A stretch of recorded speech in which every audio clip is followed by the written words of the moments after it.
இன்றைக்கு நான் ஆண்டவருடைய வேதத்திலிருந்து பரலோகத்தில் முகமுகமாய் நாம் காண்பவைகள் என்ற தலைப்பிலே தேவ செய்தியை நான் உங்களுக்கு சொல்ல போகிறேன். எல்லா தலைப்பை சொல்லுங்க. பரலோகத்தில் முகமுகமாய் நாம் காண்பவைகள். அதற்கு ஆதாரமாக 1 கொரிந்தியர் 13வது அதிகாரம் 11, 12 ஆகிய வசனங்களை வாசியுங்கள். நான் குழந்தையாய் இருந்தபோது குழந்தையைப் போல பேசினேன், குழந்தையைப் போல பேசினேன், குழந்தையைப் போல சிந்தித்தேன், குழந்தையைப் போல சிந்தித்தேன், குழந்தையைப் போல யோசித்தேன், குழந்தையைப் போல யோசித்தேன். நான் புருஷனான போதோ குழந்தைக்கு ஏற்றவைகளை ஒழித்து விட்டேன், குழந்தைக்கு ஏற்றவைகளை ஒழித்து விட்டேன். இப்பொழுது கண்ணாடியிலே நிழலாட்டமாய் பார்க்கிறோம், அப்பொழுது முகமுகமாய் பார்ப்போம். இப்பொழுது நான் குறைந்த அறிவுள்ளவன், அப்பொழுது நான் அறியப்பட்டிருக்கிறபடியே அறிந்து கொள்வேன். ஆண்டவருடைய பரிசுத்த நாமத்திற்கு ஸ்தோத்திரம் உண்டாவதாக. நம்முடைய வாழ்க்கையிலே பல பருவங்கள் வருகின்றன. குழந்தை பருவம், சிறுவர்களாக இருக்கும்போது சிறு வயது பருவம், வாலிப பருவம், இன்னும் திருமணமாகும்போது இன்னும் பொறுப்புகளை நிறைவேற்றுகிற அநேக காரியங்கள் அங்கே இருக்கிறது. முதுமை பருவம், பல பருவங்கள் இருக்கிறது. இங்கே பவுல் 3 அறிவை நமக்கு சொல்லுகிறார். முதல் அறிவு குழந்தையின் அறிவு. எல்லாம் சொல்லுங்க, என்ன அறிவு? குழந்தையின் அறிவு. 2வது சொல்லுகிறார் புருஷனின் அறிவு. 1 கொரிந்தியர் 13:11 நாம் பார்க்கின்றோம். 3வது சொல்லுகிறார் பரலோகத்தில் உள்ள அறிவு. 1 கொரிந்தியர் 13:12 அப்பொழுது நான் அறியப்பட்டிருக்கிறபடியே அறிந்து கொள்வேன். இங்கே இந்த வேத வசனத்திலே அப்பொழுது, இப்பொழுது என்ற 2 வார்த்தையை பயன்படுத்துகிறார்.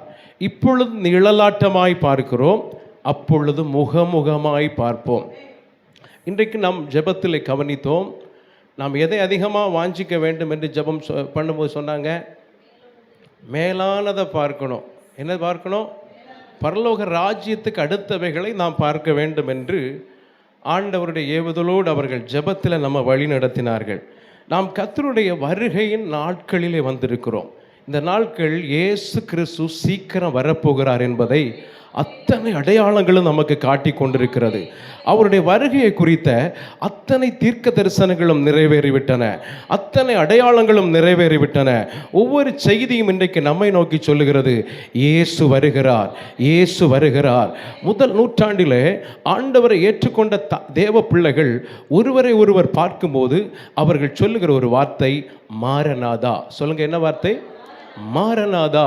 இயேசு வருகிறார், இயேசு வருகிறார். இந்த கடைசி நாட்களிலே ஆண்டவர் வருகிறார் என்ற வருகையை குறித்த எதிர்பார்ப்பு நமக்கு அதிகமாக இருக்கட்டும். இந்த வருகைக்கு முன்பதாக நடக்கிற சில அடையாளங்களில் ஒன்று, ஜனங்கள் பெருகுவார்கள். ஜனங்கள் பெருக்கம் நிறுத்த முடியாத அளவிலே ஜனங்கள் பெறுவார்கள். இன்னொரு பக்கத்திலே பாவம் பெருகி போய்விடும். இதுவரை இல்லாத அளவிலே இன்றைக்கு பாவம் பெருகி இருக்கிறதை நீங்கள் பார்க்கலாம். எங்கு பார்த்தாலும் பாவத்தின் கிரியைகளை பார்க்கலாம். கொலை, கொள்ளை, கற்பழிப்பு, இன்னும் பல விதமான தீய காரியங்கள் இன்றைக்கு பெருகிவிட்டதை பார்க்கலாம். சாத்தான் தனக்கு கொஞ்ச காலம் இருக்கும் என்று அறிந்து அவன் தன்னுடைய வல்லமையை முழுமையாய் ஜனங்களுக்கு எதிராய் கட்டவிழ்த்து விட்டிருக்கிறான். அதே வேளையில் ஆவியானவர் என்ன செய்கிறார் என்றால், அவர் வல்லமையாய் அவனுடைய கிரியைகளை உடைத்து இருளில் இருக்கிற மக்களை தம்மண்டை மீட்டு கொண்டிருக்கிறார். அவர்களை தமது அன்பின் குமாரனுடைய ராஜ்யத்துக்கு உட்படுத்தி கொண்டிருக்கிறார். இன்றைக்கு நாம் கேட்க வேண்டும், மேலானதை நான் நாட விரும்புகிறேன் ஆண்டவரே.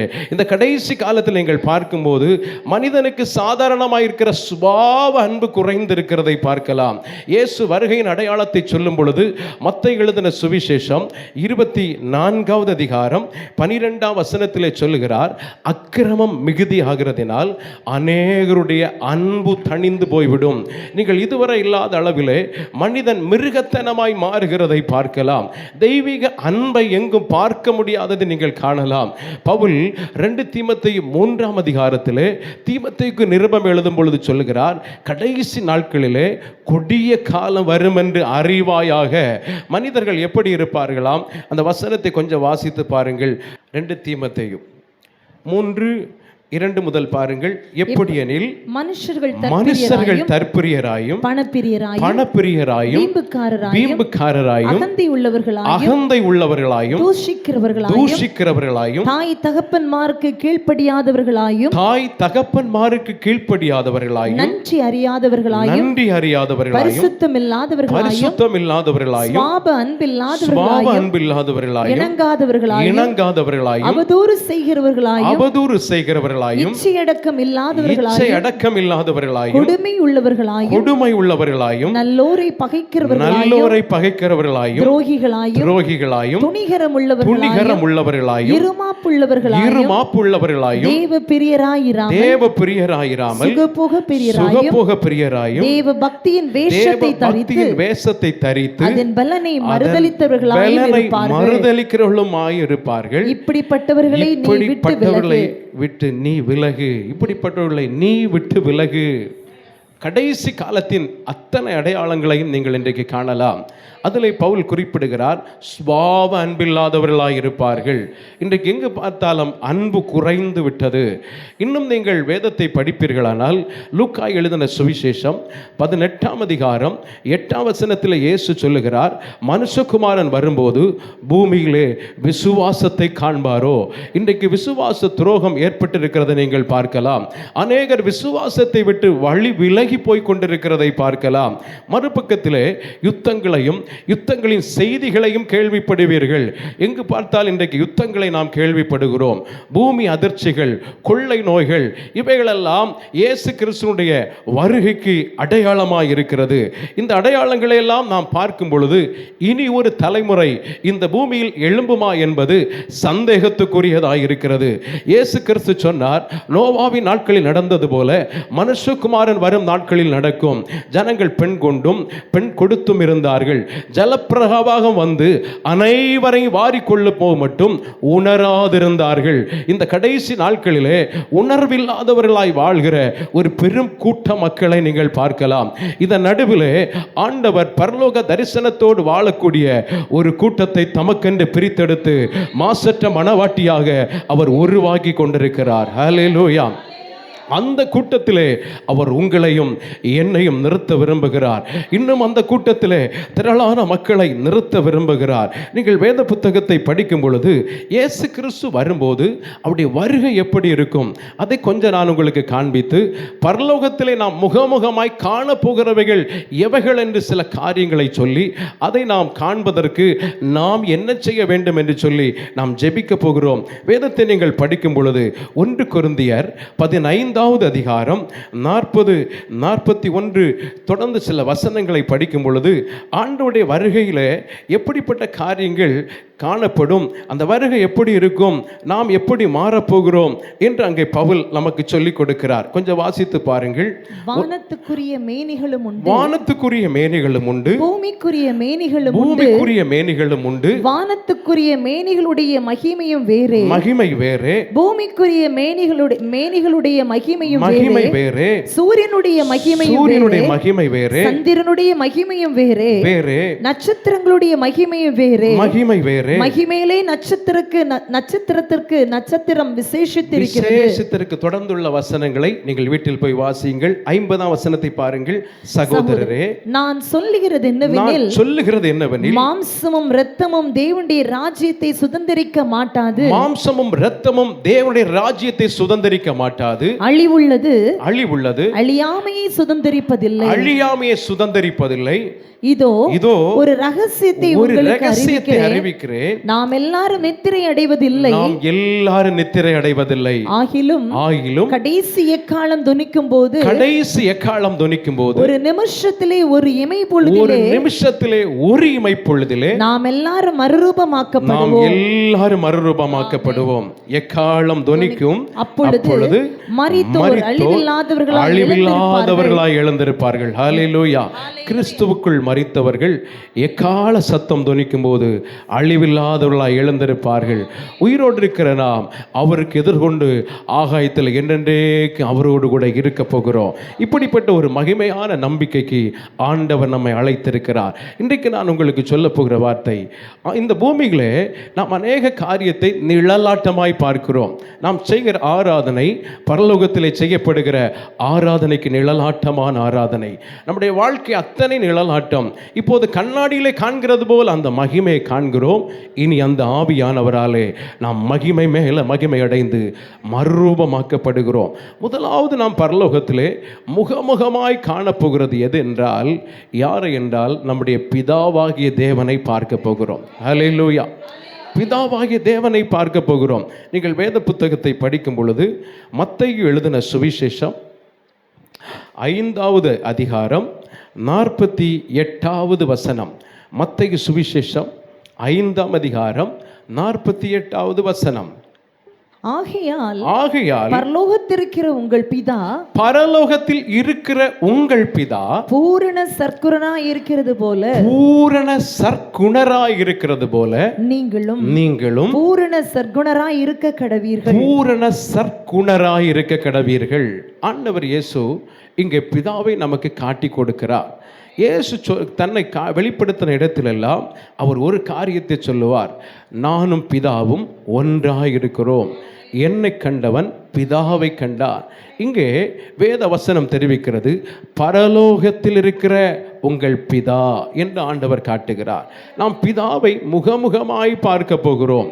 இன்றைக்கு நாம் ஜெபிக்கும் போது ஜெபிக்கிறோம், பரமண்டலங்களில் இருக்கிற எங்கள் பிதாவே, உம்முடைய நாமம் பரிசுத்தப்படுவதாக, உம்முடைய ராஜ்யம் வருவதாக என்று நாம் ஜெபம் பண்ணுகிறோம். அந்த பிதாவாகிய தேவனை இனி முகமுகமாக பார்க்க போகிறோம். ஊழியர்கள் ஆசீர்வாதம் சொல்லும்போது பிதாவாகிய தேவனுடைய அன்பு, குமாரனாகிய கிறிஸ்துவினுடைய கிருபை, பரிசுத்த ஆவியினுடைய ஐக்கியம் உங்கள் அனைவரோடும் இருப்பதாக என்று சொல்லுகிறார்கள். அந்த பிதாவை ஒரு சாயலை நமக்கு காட்டுகிறார்கள். இனி நாம் ஒரு சாயலை அல்ல, அவரை முகமுகமாய் பார்க்க போகிறோம். முகமுகமாய் அவரை கண்டு களி கூற போகிறோம். பரலோகத்திலே பிதாவானுடைய முழு சாயலை நாம் பார்க்க போகிறோம்.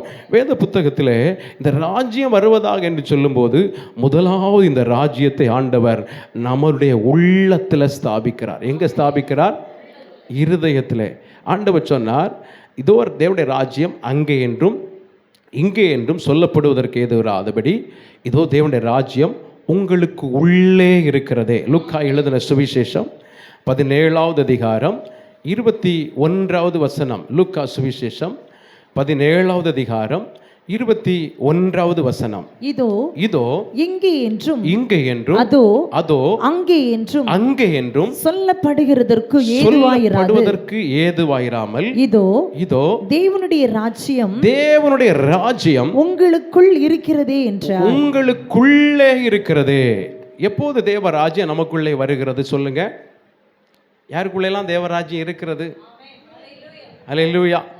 இயேசுவை நாம் சொந்த இரட்சகராக, ஆண்டவராக, மீட்பராக, என் வாழ்க்கையின் முதலும் முடிவும் அவர்தான் என்று சொல்லி அறிக்கையிடும்போது, அவர்தான் என் இரட்சகர், என் பாவத்தை எல்லாம் சிலுவையிலே மரித்தவர், அவர் ஏற்றுக்கொண்டவர், எனக்காக மரித்து 3ஆம் நாள் உயிரோடு எழுந்தவர் என்று சொல்லி அவரை நாம் விசுவாசிக்கும் போது இயேசு நம் உள்ளத்திலே வருகிறார். இயேசு உங்கள் உள்ளத்திலே வரும்போது அவருடைய ராஜ்யத்தை ஸ்தாபித்து விட்டார். நீங்கள் இருளிலிருந்து அன்பின் குமாரனுடைய ராஜ்யத்துக்கு உட்படுத்தப்பட்டீர்கள். இன்றைக்கு யாராகிலும் நீங்கள் இயேசு உள்ளத்தில் அப்படி ஏற்றுக்கொள்ளாதிருந்தால், இயேசுவே என் உள்ளத்தில் வாரும் என்று சொல்லுங்கள். நான் நான் உம்மை ஆண்டவராகவும் இரட்சகராகவும் விசுவாசிக்கிறேன் என்று சொல்லுங்கள். அவர் உங்கள் உள்ளத்திலே வரும்போது இருளின் அதிகாரங்கள் விலகி போய்விடும். நீங்கள் அந்த இமைப்பொழுதிலே தேவ ராஜ்யத்துக்குள்ளே வருகிறீர்கள். தேவ ராஜ்யம் உங்களுக்குள் வந்து விடுகிறது. அந்த ராஜ்யம் உங்களுக்குள் வருவதின் ஒரு அடையாளம் என்ன என்றால், தேவனுடைய ராஜ்யம் புசிப்பும் குடிப்பும் அல்ல, அது நீதியும் சமாதானமும் பரிசுத்த ஆவியினால் உண்டாகிற சந்தோஷமாக இருக்கிறது. தேவ ராஜ்யம் ஒரு மனிதனுக்குள் வந்தால் அவன் சமாதானம் பெற்றவனாய் இருப்பான். அவனுக்குள்ளே பரலோக சந்தோஷம் காணப்படும். இந்த ராத்திரி நேரத்தில் ஆண்டவரே, உம்முடைய ராஜ்யம் எனக்குள் இருப்பதற்காக ஸ்தோத்திரம் என்று சொல்லுங்கள். உம்முடைய ராஜ்யத்தின் ஆள்கை என்னை விட்டு போகக்கூடாது என்று சொல்லுங்கள். அந்த ராஜ்யம் உங்களுக்குள் இருக்கும்போது சாத்தான் அவனுடைய கிரியைகள் உங்களை கண்டு நடுங்க ஆரம்பிக்கும். யார் அந்த தேவ நாமத்தை அறிக்கை பண்ணி இருக்கிறார்களோ அவர்களுக்குள்ளே அவர் நிரந்தரமாய் குடியிருக்கிறார். இன்றைக்கு எனக்குள்ள உங்கள் ராஜ்யம் இருப்பதற்காய் ஸ்தோத்திரம் என்று சொல்லுங்கள். உங்களோடு அந்த ராஜ்யம் நிற்கப் போகிறதில்லை. இரண்டாவது, அந்த ராஜ்யத்தை உங்கள் குடும்பத்துக்குள் ஸ்தாபிக்க விரும்புகிறார். ஒரு மனிதனை ஆண்டவர் தேவ ராஜ்யமாய் மாற்றிவிடும் போது அவன் மூலமாய் அவன் குடும்பம் முழுவதையும் ஆண்டவர் தம்முடைய ராஜ்யத்தின் ஆளுகைக்குள் கொண்டு வருகிறார். யோசுவா சொன்னார், நான் மாத்திரமல்ல என் வீட்டாரும் கர்த்தரையே சேவிப்போம். ஒருவேளை நீங்கள் மாத்திரம் உங்கள் குடும்பத்தில் ரட்சிக்கப்பட்டிருக்கலாம், ஆண்டவரை ஏற்றுக்கொண்டிருக்கலாம். உங்களுக்கு அன்பானவர்கள், உங்கள் குடும்பத்தில் இருக்கிற அங்கத்தினர்கள், உங்கள் குடும்பத்தில் இருக்கிற உங்கள் புருஷன் அல்லது பிள்ளைகள் ஏதோ ஒருவர் ரட்சிக்கப்படாதிருக்கலாம், உங்கள் உறவினர்கள் ரட்சிக்கப்படாதிருக்கலாம். ஆண்டவரே, அவர்களுக்காம் சிலுவையில் இரத்தம் சிந்தினீர், அவர்களுக்குள்ளும் உடைய ராஜ்யம் வரட்டும் என்று சொல்லுங்கள். அந்த ராஜ்யம் வரும்போது உங்கள் குடும்பம் ஒரு பரலோகமாய் மாறும். உங்கள் குடும்பம் ஆண்டவருடைய தூதர்களால் நிரப்பப்படும். உங்கள் குடும்பத்தில் இருக்கிற அந்தகாரங்கள் மாறும். இன்றைக்கு உங்கள் குடும்பத்தில் ஒரு ராஜ்யம் இறங்கி வரப்போகிறது. இந்த இரவு நேரம் என் குடும்பம் ஒரு நரகமாய் இருக்கிறது என்று சொல்லுகிறீர்களா? உம்முடைய ராஜ்யம் ஆண்டவரே என் குடும்பத்தில் வரட்டும் என்று கேளுங்கள். என் குடும்பத்தில் இருக்கிற சண்டை சச்சரவு மாறட்டும் என்று சொல்லுங்கள். என் குடும்பத்தில் இருக்கிற சமாதான குறைவு மாறட்டும் என்று சொல்லுங்கள்.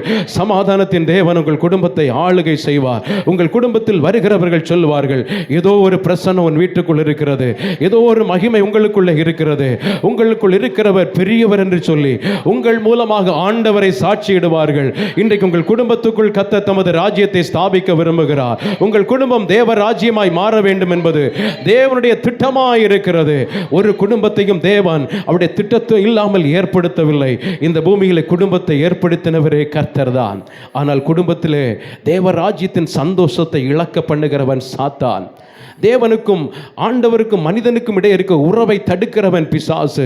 இன்றைக்கு அவனுடைய கிரியைகளை அடையாளம் கண்டு, ஆண்டவரே உம்முடைய ராஜ்யம் என் வீட்டுக்குள் வரட்டும், என் பிள்ளைகளுக்குள்ளே வரட்டும், என் புருஷனுக்குள்ளே வரட்டும், என் மனைவிக்குள்ளே வரட்டும், என்னுடைய சகோதரனுக்குள்ளே வரட்டும், என் சகோதரிக்குள்ளே வரட்டும், உம்முடைய ராஜ்யம் வரட்டும் என்று வாயை திறந்து நீங்கள் சொல்வீர்களானால் கர்த்தர் அந்த ராஜ்யத்தை வரப்பண்ண வல்லவராய் இருக்கிறார். அந்த ராஜ்யத்தின் சந்தோஷத்தினால் உங்களை நிரப்ப வல்லவராய் இருக்கிறார்.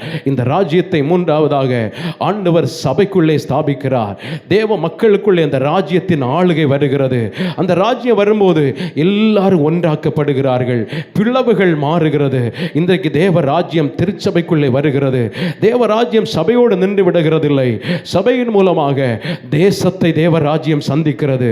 தேசத்தை சந்திக்கும் போது தேசத்தில் இருக்கிற அத்தனை இருள்களும் மாறுகிறது. தேசத்தில் இருக்கிற அத்தனை கலகங்கள் மாறுகிறது, கலவரங்கள் மாறுகிறது, மதவாதங்கள் மாறுகிறது, கொலை வரிகள் மாறுகிறது, விபச்சாரங்கள் மாறுகிறது, வேசித்தனங்கள் மாறுகிறது. இன்றைக்கு எங்கு பார்த்தாலும் தேசத்திலே பாவத்தின் பெருக்கம், எங்கு பார்த்தாலும் மனிதனுக்கு பாதுகாப்பில்லை. ஆண்டவரே உம்முடைய ராஜ்யங்கள் தேசத்தில் வரட்டும் என்று கேளுங்கள். தேசம் ஆண்டவருக்கு சொந்தமாக்கப்பட வேண்டுமானால் தேவ ராஜ்யம் தேசத்தில் வர வேண்டும். எந்த மனிதர்கள் தேசத்தை ஆளுகை செய்தாலும் ஆண்டவருடைய ராஜரிகம் சர்வத்தையும் ஆளுகை செய்யாவிட்டால் தேசம் இருளுக்குள்ளே தான் காணப்படும். தேசத்திலே ஆண்டவர் தமது ராஜ்யத்தை கொண்டு வர விரும்புகிறார். ஆண்டவருடைய பரிசுத்த நாமத்திற்கு மகிமை உண்டாவதாக. இந்த பிதாவாகிய தேவனை நாம் அங்கே முகமுகமாய் காணப்போகிறோம். இப்போது பிதாவானவர் நம்மேல் பாராட்டின அன்பை விசுவாச கண்ணால் பார்க்கிறோம். இனி பிதா நம்மேல் வைத்திருக்கிற அன்பை ஒரு சுபாவமாக நாம் பார்க்க போகிறதில்லை. அந்த அன்பை ஒரு நபராக பார்க்க போகிறோம். ஹல்லேலூயா. அவரை ஒரு நபராக பார்க்க போகிறோம். பரலோகத்துக்கு போகும்போது அன்பின் பிதாவிடத்திலிருந்து வெளிப்படுகிற ஜோதி பிரகாசத்தை பார்க்க போகிறோம். அவர் நம்மேல் வைத்த அன்பின் பூரணம் என்ன என்று கேட்டால், தமது சொந்த குமாரனாகிய இயேசுவை நமக்காக இந்த பூலோகத்துக்கு அனுப்பி கொடுத்தது தான்.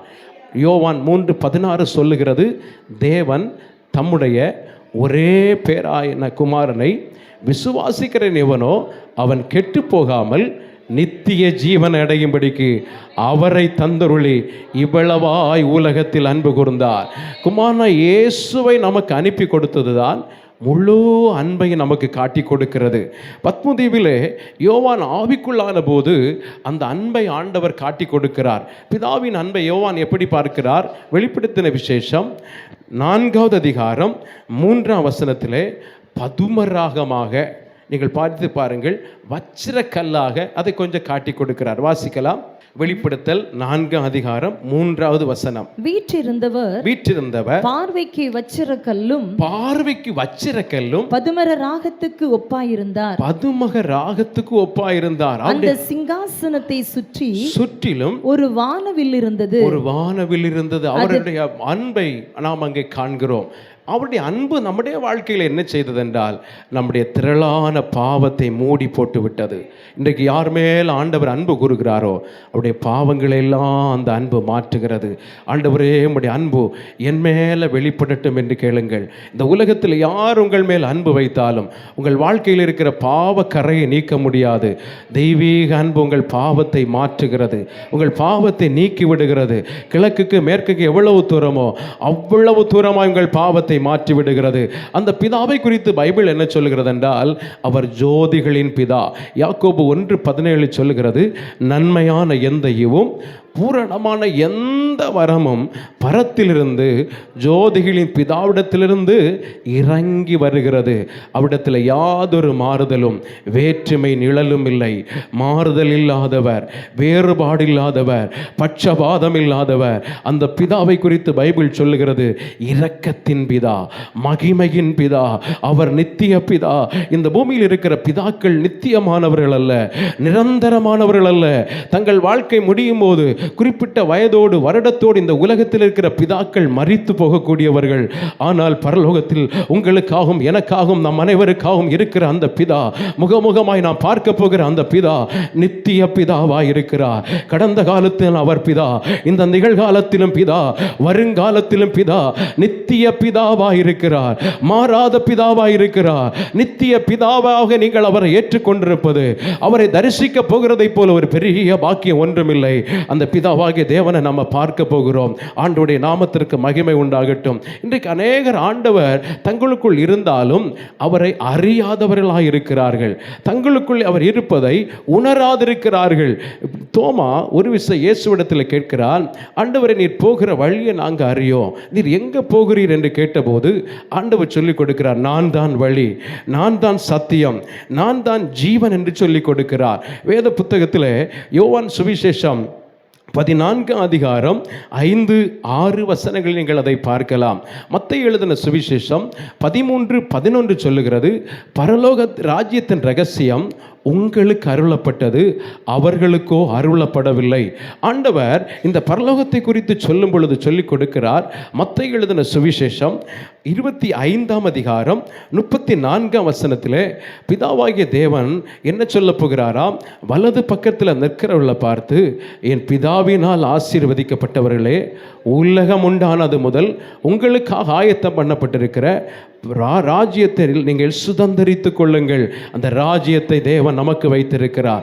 இந்த சிறியரில் ஒருவனுக்கு எதை செய்தீர்களோ அதை எனக்கே செய்தீர்கள். ஆண்டவருக்கு பிரியமானதை செய்கிறவர்களுக்காக அந்த பிதாவின் ராஜ்யம் ஆயத்தமாக்கப்பட்டிருக்கிறது. இயேசு சொல்லிக் கொடுக்கிறார், அந்த பிதா எப்படி இருக்கிறாராம், பூரண சர்க்குணர். எல்லாரும் அந்த வார்த்தையை சொல்லுங்க, பூரண சர்க்குணர். அந்த பூரண சர்க்குணர், அந்த குணத்தை நாம் பெற்றுக்கொள்ள வேண்டும். அதுதான் முக்கியம். அந்த பரலோக ராஜ்யத்தில் இருக்கிற பிதா பூரண சர்க்குணர். அவருடைய எல்லா பக்கத்திலும் பிரதிபலிப்பது பூரண தெய்வீக குணங்கள். எல்லாம் சொல்லுங்க, தெய்வீக குணங்கள். கிறிஸ்தவ வாழ்க்கையில் மிக முக்கியமானது குண இயல்புகள். அவருடைய வாழ்க்கையில் இருந்த பூரண குணம் ஆண்டவர் சொல்லிக் கொடுக்கிறார். உங்களை வாழ்த்துகிறவர்களே வாழ்த்தினால் நீங்கள் விசேஷித்து செய்கிறது என்ன? ஆயக்காரனும் பாவிகளும் அப்படி செய்கிறார்கள் அல்லவா? உங்களை சிநேகிக்கிறவர்களே சிநேகித்தால் நீங்கள் விசேஷித்து செய்கிறது என்ன? ஆயக்காரனும் பாவிகளும் அப்படி செய்கிறார்கள் அல்லவா? ஆகையால் பரலோகத்தில் இருக்கிற உங்கள் பிதா பூரண சற்குணர். இன்றைக்கு கேளுங்கள், உம்முடைய பூரண குணத்தை எனக்கு தந்துவிடும் ஆண்டவரே. இந்த பூமியில் இருக்கிற எந்த மனிதனுடைய குணத்தை நீங்கள் வாஞ்சிக்காதிருங்கள்.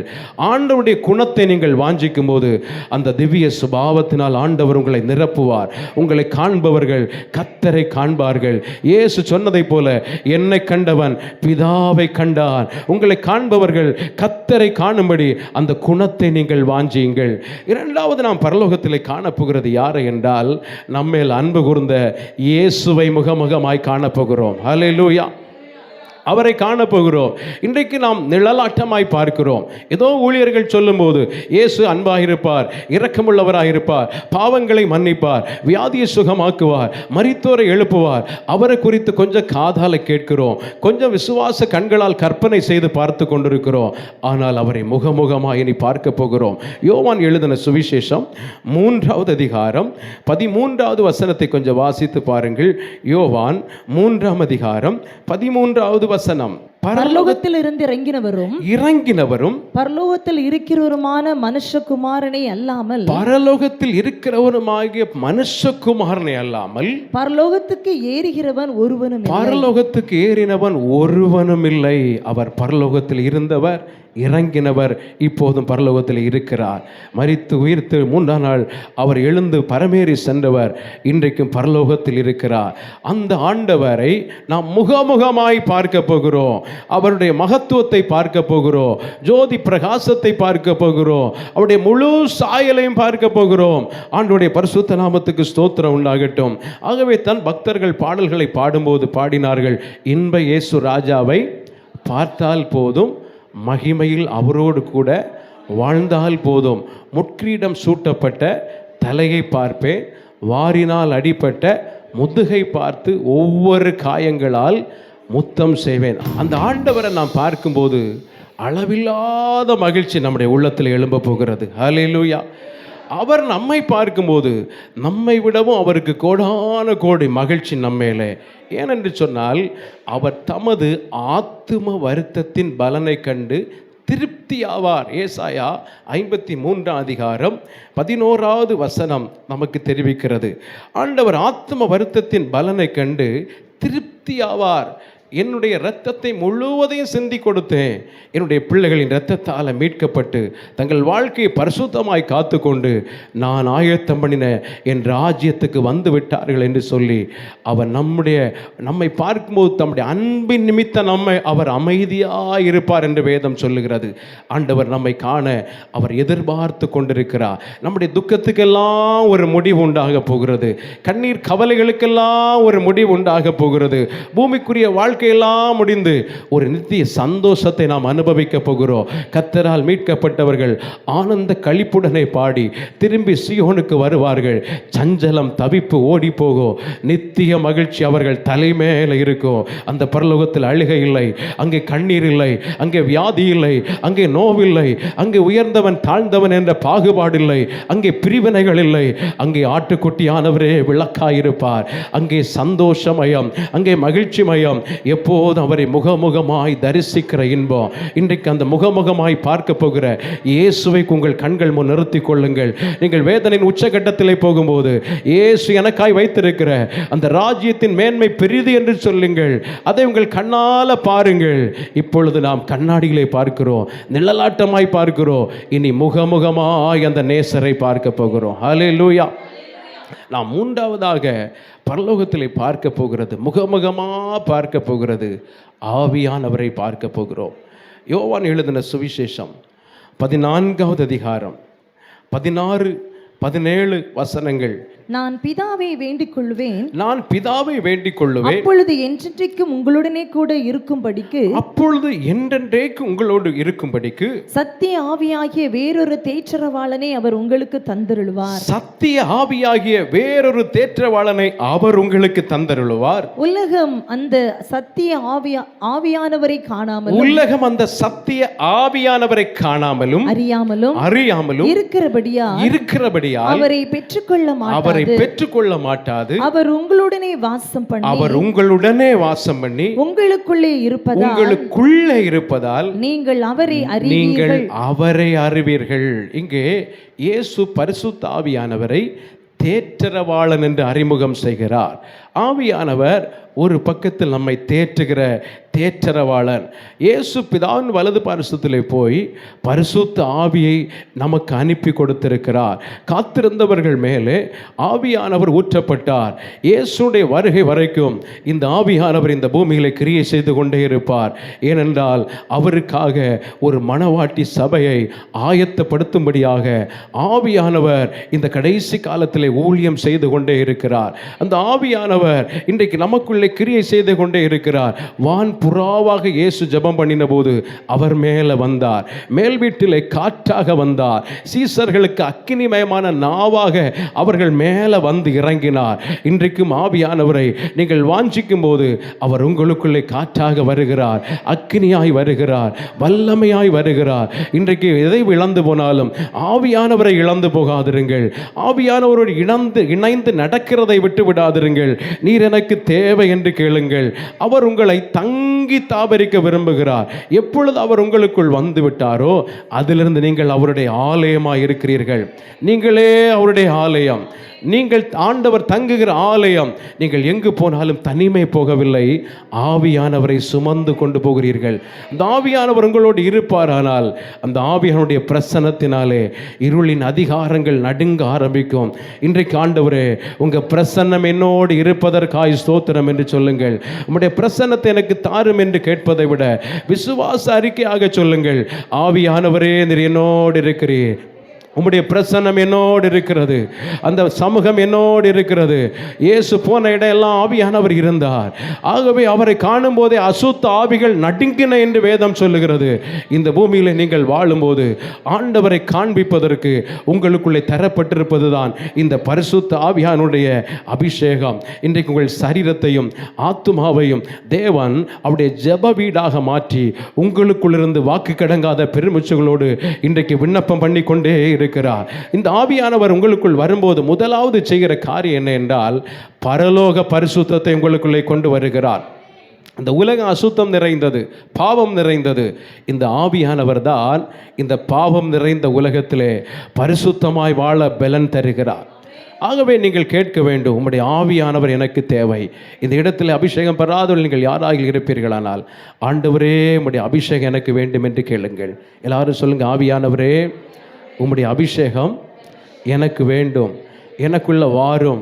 கண்ணை மூடி சொல்லுங்க, எனக்குள்ள வாரும், என்னை உம்முடைய ஆலயமாய் மாற்றும், பரலோக பரிசுத்தத்தோடு வாரும். இன்றைக்கு சில காரியங்களில் உங்களால் ஜெயங்கொள்ள முடியவில்லையா? கண்களின் இச்சை, ஜீவனத்தின் பெருமை, மாம்சத்தின் இச்சை, சில காரியத்தை விட முடியவில்லையா?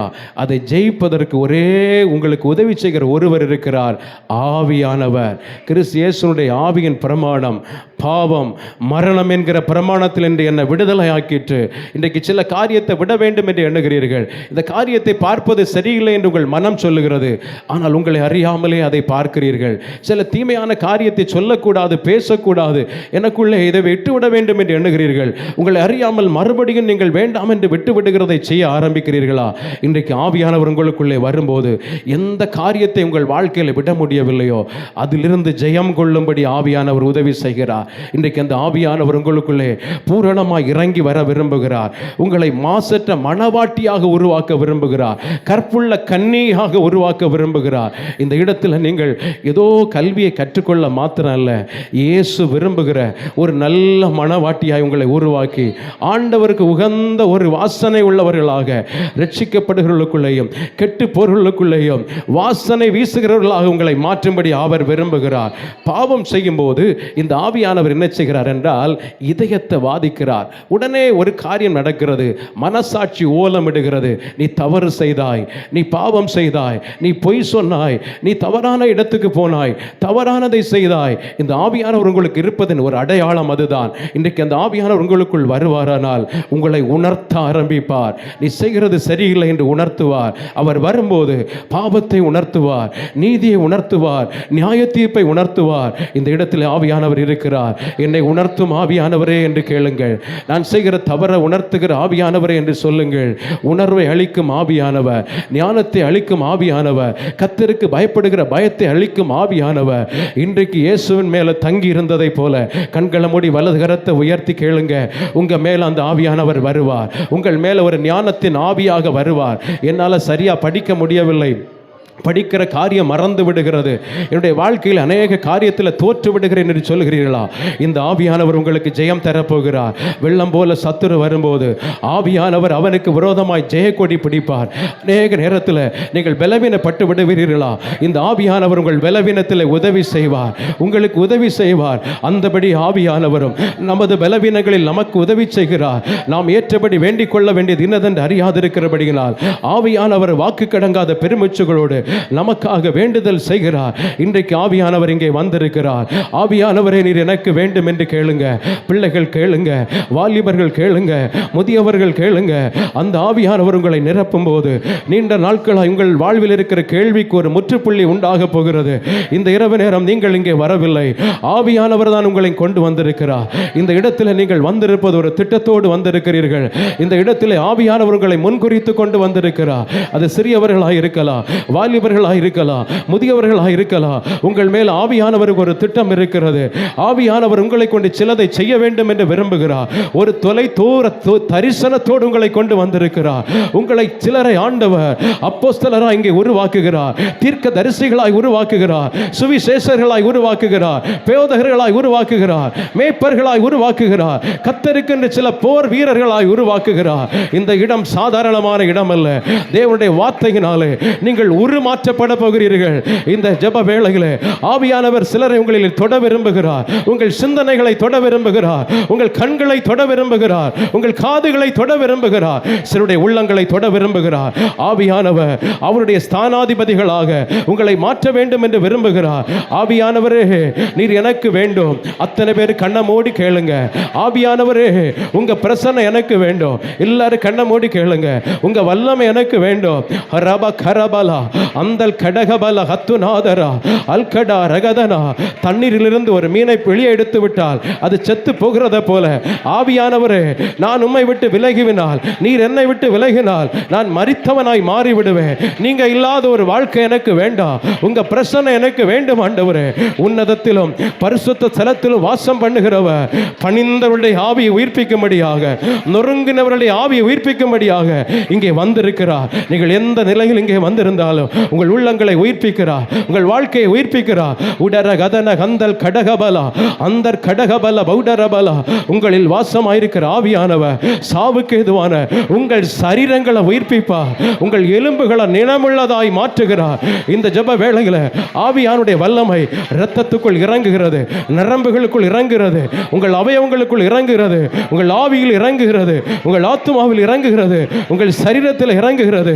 ரிபலா அந்தர் கடகபலா அந்தர் கடகபல பௌட்டர பலபரா. நான் அடக்கி வைத்த மட்டும் நித்தம் என் அலர்தலினால் என் எலும்பு உலர்ந்து போயிற்று.